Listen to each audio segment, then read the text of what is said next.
The family man এর season 1 episode 3 তে আপনাদেরকে স্বাগতম। শুরুটা হয় দুইজন ড্রাইভারকে দিয়ে। তারা মাংস নিয়ে যাচ্ছিল দোকানে পৌঁছে দিতে। হঠাৎ কিছু লোক তাদের পথ আটকায়। গাড়ি তল্লাশি করে দেখে মাংস আছে। একজন বলে এটা তো গরুর মাংস। এরপরই তারা দুই ড্রাইভারকে মারতে থাকে এবং শেষ পর্যন্ত সে দুজন সেখানেই মারা যায়। এরপর গল্প সরে যায় করিমের দিকে। করিম টিভিতে এই নিউজ দেখে খুব রেগে আছে। সে বলে মানুষ এত নিচে নেমে গেছে, এবার চুপ করে থাকা যাবে না, এদের একটা ব্যবস্থা করতেই হবে। করিমের গার্লফ্রেন্ড তাকে বুঝায় যে তুমিও যদি ওদের মতো কাজ করো তাহলে তোমার সাথে ওদের কি পার্থক্য থাকলো, কিন্তু করিম তার কোনো কথা শোনে না। এদিকে করিমের হোস্টেলের বাইরে সিভিলে পুলিশ বসানো হয়েছে। শিন্ডে নামে একজন আন্ডার কভার পুলিশকে দেখা যায় টঙের দোকান নিয়ে বসে আছে। সে গোপনে ড্রপ বক্সে সোজাসুজি একটা ক্যামেরা বসিয়ে রেখেছে যাতে কে এটা ব্যবহার করছে সেটা নজরদারি করা যায়। মজার ব্যাপার হচ্ছে করিম এই টঙের দোকানেই আসে চা সিগারেট খাওয়ার জন্য, কিন্তু শিন্ডে তাকে বলে দেয় চা সিগারেট কিছুই নেই। শিন্ডের উপর করিমের সন্দেহ হয়। সে বলে চা সিগারেট না বেচলে দোকান নিয়ে বসে আছো কোন কারণে। গল্প ফিরে আসে শ্রীকান্তের দিকে। মুসা তাকে আইএসএস এর জয়েনের গল্প বলে। 2002 সালের ধর্মীয় দাঙ্গায় তাদের বাসায় এসে উগ্রবাদীরা তার বোন, বাবা ও চাচাকে খুন করে যায়। মুসার মা এই দাঙ্গায় বেঁচে গেলেও প্রতিদিন রাতে ট্রমায় তার ঘুম ভেঙে যায়। সে কারণেই সে অস্ত্র হাতে তুলে নিয়েছে। শ্রীকান্ত বলে তলোয়ারের বদলে তলোয়ার তুললে শেষ পর্যন্ত শুধু তলোয়ারই থাকবে। শ্রীকান্ত তাকে প্রেসার দিয়ে আরো তথ্য বের করতে চায়, কিন্তু মুসা তেমন কিছুই বলে না। এরপর দেখা যায় সেই নার্স আসে এবং শ্রীকান্ত সেখান থেকে চলে যায়। ওদিকে নজরদারির বদলে যাদব নামে এক পুলিশ অফিসার ভিক্টোরিয়া কলেজের কয়েকজন ছেলেকে গ্রেপ্তার করে বসে। সে শ্রীকান্তকে ফোন দিয়ে বলে এরা সারাদিন দেশ বিরোধী কথা বলে। ইন্ডিয়া পাকিস্তানের খেলায় ইন্ডিয়া হারলে এরা রাতভর পার্টি করে। ওরা ছাড়া এই কাজ আর কারো পক্ষে সম্ভব না। পুলিশ অফিসার ফোনে 4 জনের নাম বলে, যাদের মধ্যে একজন হচ্ছে স্কুটারে বম সেট করা সেই সাজিদ। শ্রীকান্ত অনেক বিরক্ত হয় কারণ ওদের বিরুদ্ধে এখনো কোনো প্রমাণ পাওয়া যায়নি। যাদব বলে পিটি ওদের মুখ থেকে স্বীকারোক্তি নেওয়া তার জন্য 1-2 এর কাজ।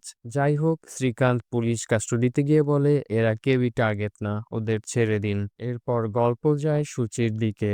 অরবিন্দ তাকে ফোন করে একটা রেস্টুরেন্টে আসতে বলে তার নতুন কোম্পানির সিইওর সাথে দেখা করিয়ে দিতে। সূচির সাথে কথা বলে এই সিইও অনেক ইমপ্রেসড হয়ে যায়। এই চাকরিতে স্যালারির বাইরে কোনো এক্সট্রা বেনিফিট নেই আর প্রচুর ট্রাভেলও করতে হবে। তারপরেও অরবিন্দ তাকে এই জবের জন্য ম্যানিপুলেট করতে সক্ষম হয়। এর পরের সিনে আমরা দেখতে পাই করিম আলতাফ নামে একজনের সাথে দেখা করতে আসে। করিম তাকে বলে ভাই আমি একা কাজ করতে পছন্দ করি, কিন্তু আলতাফ করিমকে একটি চাবি দিয়ে বলে তার কাছে একটা ইন্টারেস্টিং মিশন আছে করিমের জন্য।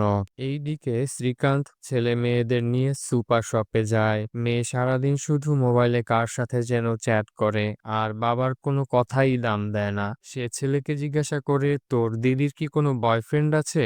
ছেলে বলে হতে পারে। শ্রীকান্ত সাথে সাথে মেয়ের ফোন ট্র্যাক করে চমকে যায়, সে কাকে যেন তার ছবি পাঠাচ্ছে। ঠিক তখনই আমরা দেখতে পাই করিম তার কলেজের সামনের সেই ড্রপ বক্স থেকে একটা পেন ড্রাইভ কালেক্ট করছে। সাথে সাথে সেই আন্ডারকভার পুলিশ তার পিছু নিয়ে গোপন ক্যামেরায় ভিডিও করতে থাকে এবং ফোন করে শ্রীকান্তকে এটা বলে দেয়। এদিকে করিম এবং তার বন্ধুরা পেন ড্রাইভের একটি ভিডিও দেখে ক্ষেপে ওঠে। সেই ভিডিওতে এক এমপি প্রকাশ্যে মুসলিম মাংস বিক্রেতাদের মারতে উস্কানি দিচ্ছে। করিমের গার্লফ্রেন্ড বলে এই ভিডিও এখনই পুলিশের হাতে পৌঁছে দিতে হবে। জবাবে করিম বলে পুলিশ উল্টো আমাদেরকে জেলে ঢুকিয়ে দিবে, এদের ভাষাতেই এদের জবাব দিতে হবে। পরবর্তী সিনে আমরা দেখতে পাই শিন্ডে ড্রপ বক্সের সামনে তোলা করিমের ভিডিও নিয়ে হাজির হয়েছে টাস্ক ফোর্সের অফিসে। করিমের ব্যাকগ্রাউন্ড চেক করে তারা কোনো ক্রিমিনাল রেকর্ড পায় না। তবে একবার সে এক রাজনীতিবিদের মুখে প্রতিবাদ স্বরূপ কালো রং মেখে দিয়েছিল। শ্রীকান্ত সিদ্ধান্ত নেয় যে তারা করিমকে আরো কাছ থেকে মনিটর করবে। শ্রীকান্তের টিম ন্যাশনাল ডিজিজ কন্ট্রোল টিমের নাম করে হোস্টেলে চলে যায় এবং ভাইরাস দমনের নামে করিমের রুমের আশেপাশে ধোঁয়া দিতে থাকে। এই সুযোগে তারা করিমের রুমের ভেতরে ও বাইরে ক্যামেরা ফিট করে আসে। ঠিক এ সময়ই করিম হোস্টেলে চলে আসে এবং তার রুমের ভিতর লোকজন দেখে সন্দেহ করে।